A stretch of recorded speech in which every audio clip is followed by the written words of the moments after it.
மதுரையில் தனபதி என்றொரு வணிகர் வாழ்ந்து வந்தார். அவருடைய மனைவி பெயர் சுசீலை. இத்தம்பதியினருக்கு நீண்ட நாட்கள் குழந்தை பேறு வாய்க்கவில்லை. அதனால் அவர்கள் சொக்கநாதரிடம் வேண்டினர். பின்னர் தனபதி தனது சகோதரியின் மகனை தத்தெடுத்தார். சுசீலையும் அக்குழந்தையை அன்புடன் ஏற்றுக்கொண்டாள். ஆனால் தனபதியின் மனைவிக்கும் தங்கைக்கும் அடிக்கடி சண்டை ஏற்பட்டது. அவ்வாறு ஒருநாள் சண்டை ஏற்பட்டபோது தனபதியின் தங்கை, "உங்களுக்கு செருக்கு ஏன்? என்னுடைய பிள்ளையால் தான் உங்களுக்கு இம்மை மறுமை பயன்கள் கிடைக்கப் போகிறது" என்று கூறினாள். இதைக் கேட்டதும் தனபதி அடுத்த பிறவியிலாவது பிள்ளை பேறு கிடைக்க வேண்டும் என்று எண்ணி தன் சொத்துக்களை தங்கை மகனுக்கு கொடுத்து மனைவியுடன் காட்டிற்கு தவம் செய்ய சென்றார். இதை அறிந்த அவர்களுடைய சொந்தங்கள் தங்கையிடமிருந்து சொத்துக்களை அபகரித்தனர்.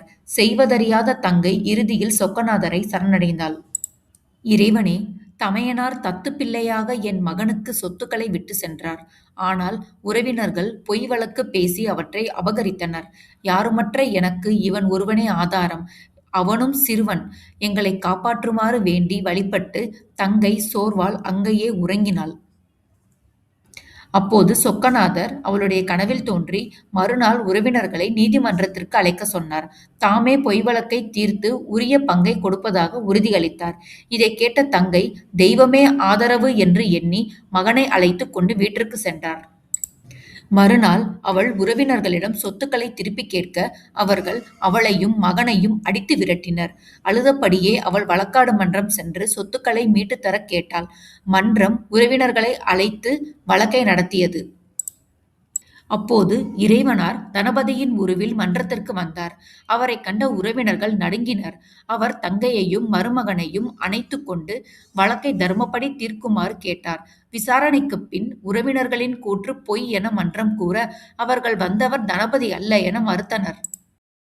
இறைவனான தனபதி சொத்துக்கள், உறவினர்கள் மற்றும் அவர்களின் விவரங்களை தெளிவாக கூறினார். இதனால் மன்றத்தினர் அவர் உண்மையான தனபதி என உறுதி செய்தனர். அச்சமடைந்த உறவினர்கள் தண்டனைக்கு பயந்து வெளியேறினர். பின்னர் மன்றம் சொத்துக்கள் அனைத்தும் மருமகனுக்கே உரியது என தீர்ப்பளித்து சாசனம் வழங்க அதை இறைவனார் தங்கையிடம் அளித்தார்.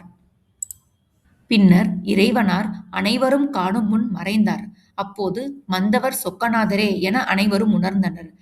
திக்கற்றவர்களை இறைவன் கட்டாயம் காப்பார் என்பதே மாமனாக வந்து வழக்குரைத்த படலம் கூறும் கருத்தாகும்.